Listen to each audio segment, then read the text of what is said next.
நாகரீகமான அரசியலுக்கு வழிமுறை ஏற்படுத்தியவர் இல கணேசன் என பாஜக மூத்த தலைவர் தமிழிசை சவுந்தரராஜன் புகழாரம் சூட்டினார். சென்னை தியாகராய நகரில் உள்ள வீட்டில் வைக்கப்பட்டுள்ள மறைந்த நாகாலாந்து ஆளுநர் இல கணேசன் உடலுக்கு பாஜக மூத்த தலைவர் தமிழிசை சவுந்தரராஜன் நேரில் அஞ்சலி செலுத்தினார். பின்னர் செய்தியாளர்களிடம் பேசிய அவர், இல கணேசனின் மறைவை ஈடு செய்ய முடியாத இழப்பு என்பதெல்லாம் சாதாரண வார்த்தைகளாகத்தான் இருக்கும் என்றும், பாஜக தலைவர்கள் உருவாவதற்கு இல கணேசன் தான் காரணம் எனவும் தெரிவித்தார். தமிழகத்தில் தாமரையை மலர வைத்தது மட்டுமின்றி பொற்றாமரை என்ற இலக்கிய அமைப்பை நடத்தி வந்ததாகவும் அவர் கூறினார். மேலும் நல்ல பேச்சாளரும் எழுத்தாளருமான இல கணேசனின் ஆன்மா சாந்தியடைய இறைவனை பிரார்த்திப்பதாகவும் தெரிவித்தார்.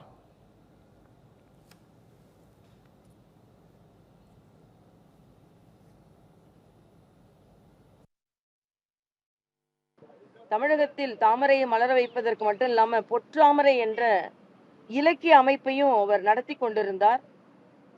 அதில் நான் துணைத் தலைவராக இருந்தேன், அவர் தலைவராக இருந்தார். எல்லா கட்சி தலைவர்கள், கலைஞர் உட்பட எல்லா தலைவர்களோடு ஒரு இணக்கமாக ஒரு நட்புறவு கொண்டவர்.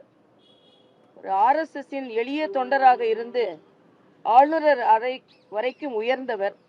நல்ல பேச்சாளர், நல்ல எழுத்தாளர், நல்ல சிந்தனையாளர். அவரை இழந்து நாங்கள் எல்லாம் வாடுகிறோம். மிக மிக வேதனையான ஒன்று. அவர் ஆத்மா சாந்தியடைய இறைவனை பிரார்த்திக்கிறோம்.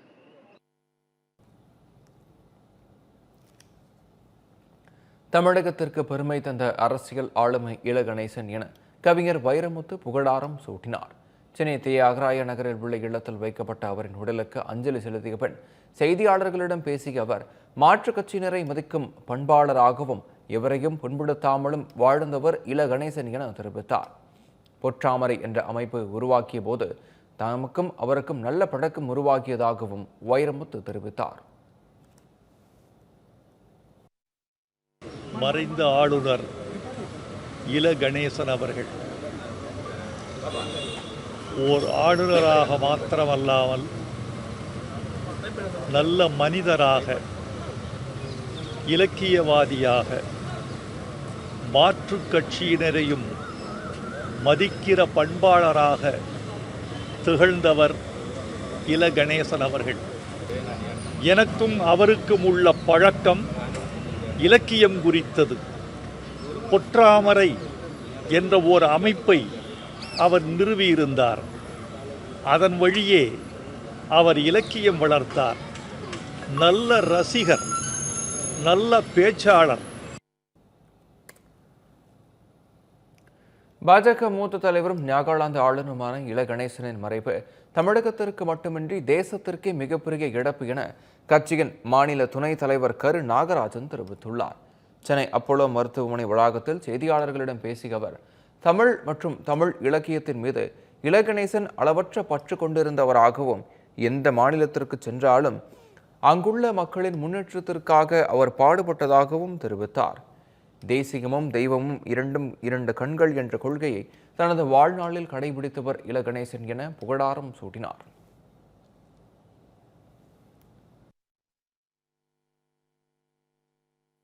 இந்த சுதந்திர திருநாளில் அவர் உயிரை இழந்திருக்கிறார், நம்மை விட்டு மறைந்திருக்கிறார். பாரதிய ஜனதா கட்சிக்கு அனைத்து பொறுப்புகள், தேசிய அளவிலும் சரி மாநில அளவிலும் சரி, பல்வேறு பொறுப்புகளை ஏற்று திறம்பட வழிநடத்தி தமிழகத்தின் இன்றைக்கு பாரதிய ஜனதா கட்சியுடைய வளர்ச்சிக்கு வழிகாட்டியவர். தேசியமும் தெய்வீகமும் இரண்டு கல்கள் என்று சொல்வார்கள். ஐயா முத்துராமலிங்க தேவர் ஐயா அவர்கள் சொன்னார்கள். அதே போன்று தேசியத்தையும் தெய்வீகத்தையும் இரண்டு கண்களாக கொண்டு வாழ்ந்த ஐயா இல கணேசனுடைய மறைவு எங்களுக்கெல்லாம் பேரதிர்ச்சியாக இருக்கிறது.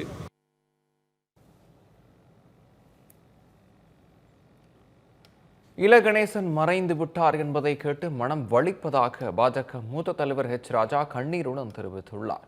இதுகுறித்து அவர் அளித்த பேட்டியை பார்க்கலாம். 1975 50 ஆண்டுகளுக்கு மேலாக அவரோடு RSSிலும் பிறகு பாரதிய ஜனதா கட்சியிலும் இணைந்து பணியாற்றி இருக்கிறேன். பர்சனலி ஒரு அரசியல் வழிகாட்டியாக நல்லது கெட்டது எல்லாவற்றிலும் என்னோடு பயணித்த அண்ணன் கணேசன் அவர்கள் இப்பொழுது இல்லை என்று ஏற்க முடியவில்லை. உண்மையிலேயே அவருக்கு பாரதிய ஜனதா கட்சி தான் குடும்பம். அந்த மாதிரியாக இன்றைக்கு அவருடைய வழிகாட்டுதல் இல்லாமல் அரசியலிலே தத்தளித்து கொண்டிருக்கின்ற பாரதிய ஜனதா கட்சியினுடைய உறுப்பினர்கள் அனைவருக்குமே அவர்களுடைய இழப்பை எப்படி ஈடு செய்வது என்று தெரியவில்லை.